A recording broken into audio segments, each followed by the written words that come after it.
Hello hello अंकित बेटा, बस हम पहुंचने वाले हैं। ट्रेन आउटर पर खड़ी है। अच्छा पापा, मैं भी निकलता हूँ ऑफिस से, बस 10 मिनट में स्टेशन पहुंच जाऊंगा। आप वेटिंग रूम में बैठ जाइएगा। ये कहकर अंकित ने फोन काट दिया। उधर ट्रेन में बैठे राजेंद्र जी और उनकी पत्नी उर्मिला ने भी बड़े उत्साह से अपना बैग अटैची संभाल ली, क्योंकि दिल्ली का स्टेशन आने ही वाला था। गाड़ी भी रेंगने लगी थी। उर्मिला ने बहुत ही गदगद होते हुए कहा, पता ही नहीं चला कि 5 साल कैसे बीत गए। लड्डू भी तो अब बोलने लगा है। राजेंद्र जी भी मुस्कुराकर बोले, हाँ, अगर उसने फोन पर नहीं कहा होता कि दादादी तब आओ दे, तो मैं तो आता ही नहीं। 5 साल में एक बार भी नहीं बुलाया अंकित और सलोनी ने।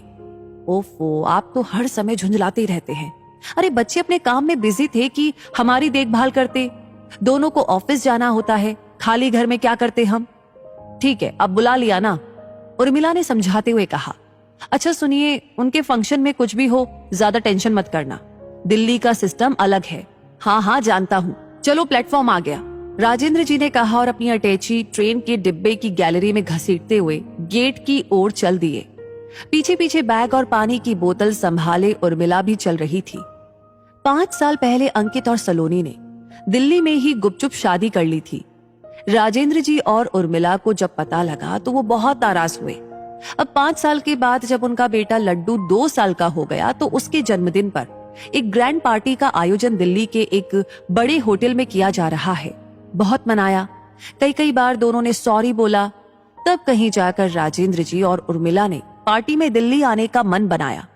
लेकिन पक्का निर्णय उस समय लिया जब 2 साल के नन्हे लड्डू ने अपनी तोतली जबान में दादा दादी को इनवाइट किया और सारे गिले शिकवे भुलाकर दोनों ने रिजर्वेशन करवा लिया। राजेंद्र जी ने उर्मिला को हाथ पकड़कर प्लेटफॉर्म पर उतारा और अंकित को फोन करने लगे। बेटा, हम प्लेटफॉर्म पर आ चुके हैं, तुम कितनी देर में आप पहुंच रहे हो? ओ पापा, बस आधा घंटा लगेगा। आप वेटिंग रूम में बैठिए, चाय वाय पीजिए, मैं ऑफिस से निकलता हूँ, अंकित ने उत्तर दिया। तुम अभी तक ऑफिस से निकले ही नहीं हो, तुम तो कह रहे थे कि 10 मिनट में। राजेंद्र जी को झुंझलाहट आ रही थी। अरे पापा, एक इम्पोर्टेंट फाइल साइन करनी थी, बस निकल ही रहा हूँ 20-25 मिनट में, ये कहकर अंकित ने फोन काट दिया। राजेंद्र जी बड़बड़ाते हुए वेटिंग रूम की ओर चलने लगे। अभी तक जनाब ऑफिस से निकले ही नहीं हैं, अभी आधा घंटा लगेगा, पहुंचेंगे करीब 1-1.5 घंटे में, हद होती है। ओफो, आप क्यों बड़बड़ा रहे हो? आ जाएगा, काम कर रहा है, घूम तो नहीं रहा, उर्मिला ने कहा। तुम्हारी इसी आदत से मुझे चिढ़ है, हमेशा अंकित का पक्ष लेती हो। अरे जब उसे मालूम था कि हम आज आ रहे हैं तो क्या गाड़ी नहीं भेज सकता था स्टेशन पर? और फिर जब पार्टी आज है तो 1 दिन की छुट्टी भी ली जा सकती थी। राजेंद्र जी बोले, छुट्टी की क्या जरूरत है, पार्टी तो होटल में है, सब कुछ तैयार करना तो होटल वालों का काम है, हमें क्या, हम तो पैसा लेकर पहुंच जाए बस। उर्मिला जी ने शांति से पुल पर चढ़ते हुए कहा, बस माँ बाप रिश्तेदार सबको चूल्हे में झोंको। और राजेंद्र जी ने झुंझलाते हुए कहा, अच्छा बस करो, किधर जाना है? उर्मिला जी ने बात काटी, इधर चलो, प्लेटफॉर्म एक इधर है, वेटिंग रूम भी इधर ही है। राजेंद्र जी सूटकेस को घसीटते हुए बढ़ने लगे। वेटिंग रूम में आकर हाथ मुंह धोकर दोनों ने 1-1 कप चाय पी। लगभग आधा घंटा बीतने के बाद राजेंद्र जी ने फिर से अंकित को फोन किया। हेलो, कहाँ पर हो? बस पापा, अभी पहुंचा, ऑफिस से निकल चुका हूँ, जरा होटल में कुछ एडवांस देकर स्टेशन पहुंच रहा हूँ, अंकित का जवाब था। फोन अपनी जेब में रखते हुए राजेंद्र जी को खामोश देखकर उर्मिला ने कहा, क्या हुआ? अभी होटल जा रहा है एडवांस देने, उसके बाद यहाँ आएगा। राजेंद्र जी ने बिस्किट मुंह में डालते हुए कहा, चलो ठीक है, आ जाएगा, वैसे भी 11:30 ही तो हुआ है, पूरा दिन पड़ा है, पार्टी तो शाम 7 बजे से है, उर्मिला ने कहा। लगभग 1 बज चुका था। दोनों बैठे बैठे ऊँघने लगे थे कि राजेंद्र जी ने फिर से अंकित को फोन किया। बहुत देर तक घंटी बजती रही और कोई उत्तर न मिला। 2-3 बार फोन करने पर भी जब कोई उत्तर नहीं मिला तो राजेंद्र जी झल्लाते हुए बोले, अब फोन नहीं उठा रहा है। उर्मिला ने राजेंद्र जी को समझाया, क्यों गुस्सा कर रहे हैं, ट्रैफिक में फंसा होगा, गाड़ी चलाए कि फोन उठाए। आधे घंटे में आ रहा हूं बोला था और 1.5 घंटा हो चुका है, ये क्या तरीका है? राजेंद्र जी के चेहरे पर अभी भी गुस्से के भाव थे। दिल्ली का ट्रैफिक मालूम है ना, खामखा नाराज हो रहे हैं आप। आ जाएगा, उर्मिला ने कहा ही था कि फोन की घंटी बज उठी। राजेंद्र जी ने झट से फोन उठाया। हेलो, हाँ, कहाँ पर हो? अंकित ने उत्तर दिया, अरे पापा सॉरी, मैं जाम में फंसा हूँ, पता नहीं कितनी देर लगेगी। मैं सलोनी को फोन करता हूँ, वो आपको लेने आ जाएगी। उसका ऑफिस स्टेशन के पास ही है। जब उसका ऑफिस पास है तो पहले नहीं कर सकता था? ठीक है करो, हम भी बैठे बैठे थक गए हैं, राजेंद्र जी ने कहा और फिर उर्मिला जी के पास आकर बेंच पर बैठ गए। प्रतीक्षा करते करते 1 घंटा और बीत गया। लगभग 2 बज चुके थे। भूख भी लगने लगी थी और धैर्य भी साथ छोड़ रहा था। झुंझलाते हुए राजेंद्र जी ने कहा, क्या तमाशा लगा रखा है? ऑफिस पास है तो अभी तक नहीं आ पाई देवी जी? अच्छा बेवकूफ बनाया। ये बड़े शहर वाले भी ना, अरे हमें पता भी नहीं बताया, वरना हम खुद ही पहुंच जाते। आप बहुत जल्दी नाराज हो जाते हैं। अपना काम एकदम छोड़कर कोई कैसे आ सकता है? आ जाएगी, वैसे भी पहली बार उसे देखेंगे। अब तक तो केवल फोटो में ही तो देखा है। अच्छा, अब कुछ खा लीजिए। ये कहते हुए उर्मिला ने पूड़ी, आलू और अचार डिस्पोजेबल प्लेट में लगाया और प्लेट राजेंद्र जी के सामने बढ़ा दी। भूख जोरों की लग रही थी तो सब कुछ भूलकर राजेंद्र जी ने पूड़ी आलू खाए, पानी पिया और एक एक चाय का ऑर्डर देकर फिर इंतजार करने लगे। 2:45 बज चुके थे पर अभी तक कोई भी नहीं आया था। राजेंद्र जी ने फिर से फोन किया तो अंकित ने कहा, अरे पापा, मैं तो समझ रहा था कि सलोनी आपको लेकर आई होगी। मैं तो बड़ी मुश्किल से जाम से निकलकर घर की तरफ जा रहा हूँ। मैं अभी सलोनी से बात करता हूँ। फोन कट गया। राजेंद्र जी एकदम शांत होकर बैठ गए। उर्मिला बेंच पर पैर पसार चुकी थी। लगभग 20 मिनट के बाद फिर अंकित का फोन आया। हेलो पापा जी, सलोनी पहुंच रही है अभी, आप इंक्वायरी ऑफिस पर पहुंच जाइए। राजेंद्र जी ने झटपट उर्मिला को उठाया और अपनी अटैची, बैग आदि संभालते हुए इंक्वायरी ऑफिस पर पहुंच गए। लगभग आधा घंटा तक खड़े खड़े थकने के बाद पास ही पड़ी बेंच पर बैठ गए और घड़ी देखते हुए बोले, लो 3:30 बज गया और अभी तक हमारी सूद नहीं आई इन लोगों को। तुम्हें क्या हुआ? Are you okay? Urmila ji के चेहरे की ओर देखकर राजेंद्र जी बोले, पता नहीं क्यों एकदम से पेट और सिर में दर्द होने लगा। उर्मिला ने दर्द के कारण मुंह बिगाड़ते हुए कहा, अच्छा चलो वेटिंग रूम में चलो, वहीं पर लेट जाना। जब सलोनी आएगी तो यही बुला लूंगा। अरे उसका नंबर तो पूछा ही नहीं अंकित से, राजेंद्र जी ने कहा और दोनों वेटिंग रूम लौट आए। उर्मिला को बेंच पर लिटाना चाहा लेकिन तब तक अन्य यात्री आकर बैठ चुके थे, अतः केवल बैठने का ही स्थान शेष था जिस पर उर्मिला बैठ गई। राजेंद्र जी ने सलोनी का फोन नंबर पूछने के लिए अंकित को कई बार फोन लगाया लेकिन फोन नॉट रीचेबल बताता रहा। थककर वो भी एक कोने में बैठ गए। शाम के 4:30 बज चुके थे।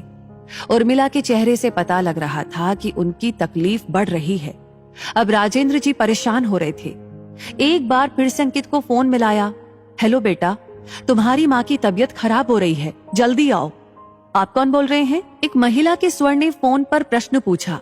बेटा, मैं अंकित का पापा बोल रहा हूँ। तुम सलोनी हो ना? यस, मैं सलोनी बोल रही हूँ, पर मैं आपको नहीं जानती। और ये अंकित कौन है? Sorry, wrong number. Phone cut गया। राजेंद्र जी हैरान और परेशान थे। अभी थोड़ी देर पहले तक तो अंकित के नंबर पर उससे बात हो रही थी, अब अचानक ये रॉन्ग नंबर कैसे हो गया? उनके चेहरे पर उदासी और परेशानी के भाव साफ साफ झलक रहे थे। उर्मिला भी अब तक कराहने की स्थिति में आ चुकी थी। उन्हें धैर्य बंधाकर कुछ दवाइयां लेने वो स्टेशन के बाहर निकल आए। यहां वहां देखा, कोई मेडिकल स्टोर नजर नहीं आया।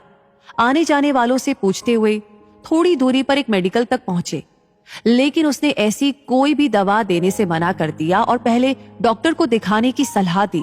राजेंद्र जी दुखी हो रहे थे। इधर उधर देखकर सड़क पार करके स्टेशन की ओर बढ़ गए और जेब से फोन निकालकर फिर से अंकित को फोन किया। हेलो अंकित बेटा, तुम्हारी माँ की तबीयत बिगड़ रही है, तुम कहाँ हो? उनकी बात पूरी भी नहीं हो पाई थी कि सॉरी रॉन्ग नंबर सुनकर वो चुप हो गए। रुआसा चेहरा लिए वे स्टेशन पर वेटिंग रूम में लौट आए। उर्मिला अभी तक करहा रही थी। राजेंद्र जी को देखकर पूछने लगी, कितनी देर में आएगा अंकित? राजेंद्र जी ने कुछ नहीं कहा, बस प्रश्न किया, बहुत दर्द है? हाँ में सिर हिलाने के बाद उर्मिला ने फिर पूछा, कितनी देर? चलो बाहर किसी डॉक्टर को दिखा दूं। पता नहीं क्या हो गया अचानक। उर्मिला की बात काटते हुए राजेंद्र जी उन्हें उठाने लगे। अरे अंकित कब आएगा? आप कहाँ परेशान हो रहे हैं? अंकित को आने दीजिए, वही दिखा देगा, उर्मिला ने कहा। राजेंद्र जी ने उर्मिला से बिना नजरें मिलाए कहा, पता नहीं कब आएगा और तुम कब तक दर्द सहती रहोगी? चलो बाहर निकलो, कोई ना कोई डॉक्टर मिल ही जाएगा। उर्मिला चलने को खड़ी हुई पर लड़खड़ाकर फिर से बैठ गई।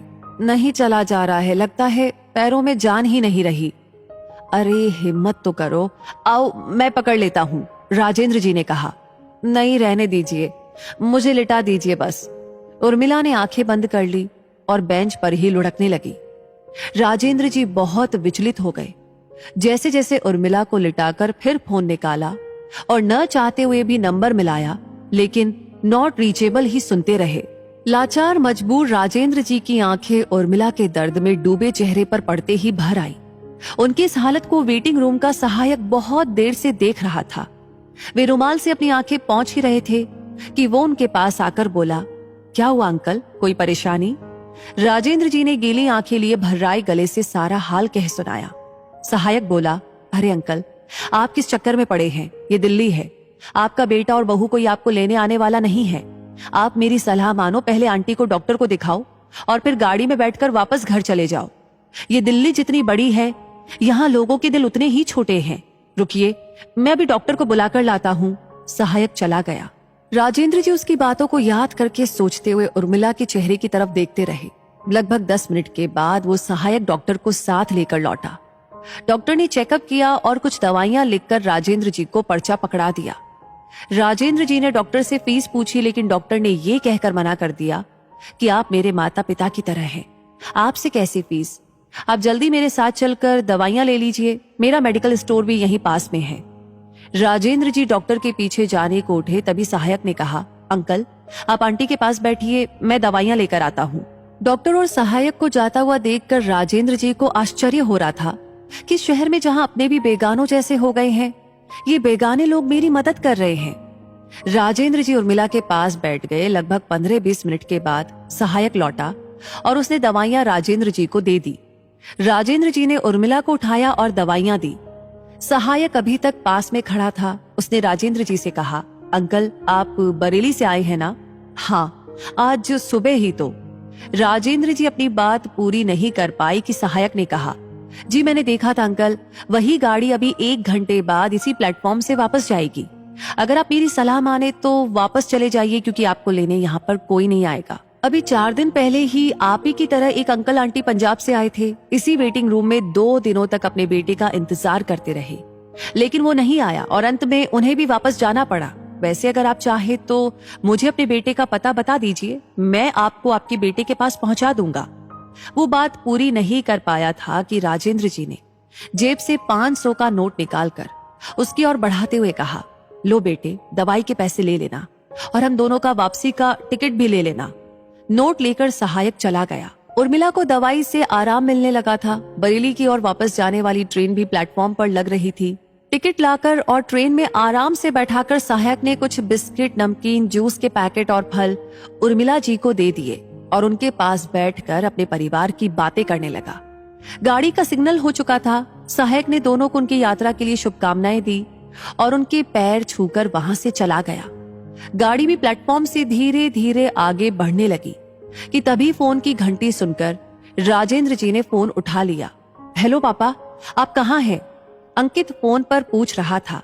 सॉरी, रॉन्ग नंबर, ये कहकर राजेंद्र जी ने बंद कर दिया और खिड़की से बाहर तेजी से पास होते हुए स्टेशन को देखने लगे।